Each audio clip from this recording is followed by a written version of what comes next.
আসসালামু আলাইকুম। আজকে দুইটি বিষয় নিয়ে আলোচনা করব।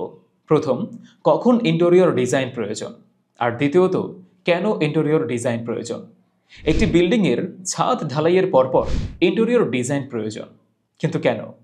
তাহলে ভিডিওটি সম্পূর্ণ দেখুন। বিল্ডিংয়ের ছাদ ঢালাইয়ের পর শুরু হয় ব্রেকওয়াল, আর ব্রেকওয়াল থেকে যদি প্রফেশনাল কোম্পানি কাজ করতে পারে, সেক্ষেত্রে ইন্টেরিয়র ডিজাইনকে ফোকাস করেই পারফেক্ট রুম সাইজগুলো নিতে পারে। আপনি যদি আগে থেকেই একজন অভিজ্ঞ ডিজাইনার নিয়োগ করেন, তাহলে যেই সুবিধাগুলো পাবেন, বাসার সম্পূর্ণ ভিউ আগে থেকেই কম্পিউটারে দেখে কারেকশন করতে পারবেন। বাসার প্রতিটি ইঞ্চিকে সুষ্ঠু ব্যবহার, যাতে কোনো জায়গা নষ্ট না হয়। বাজেট অনুযায়ী ম্যাটেরিয়ালস সিলেক্ট করতে পারবেন।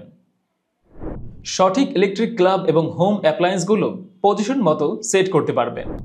পারফেক্ট লাইট ডিস্ট্রিবিউশন ও রুম অনুযায়ী রুমের কালার ও ফার্নিচার সহ টাইলস কালার ও টাইলসের সাইজ সিলেক্ট করতে পারবেন। এই সকল সুবিধা আপনিও পেতে পারেন শুধুমাত্র একজন দক্ষ ডিজাইনার আগে থেকে অ্যাসাইন করা থাকলে। এক্ষেত্রে অতিরিক্ত কোনো খরচ দিতে হবে না।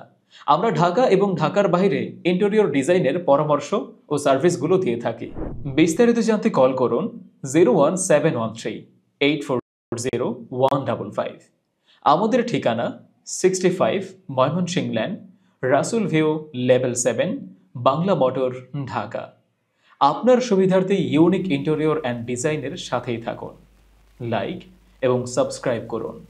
ধন্যবাদ।